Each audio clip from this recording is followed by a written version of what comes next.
امو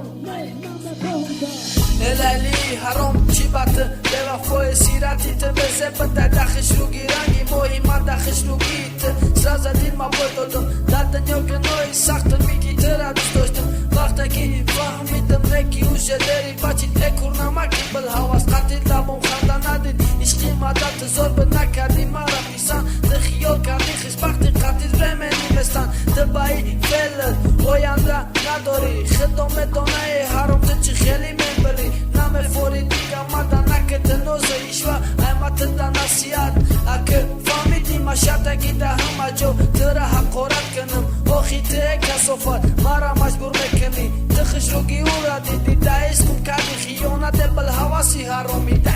با چند کلت از این دنیای به وفا رهایی بخواهم من رفتی توی من خیانت کردی دما آخر جر و در این دنیا زیستن نمیخواهم نمیخواهم تا با گفتای تو ما گویا اختیارم پسرا بازی کرده استم گویا ما بکارم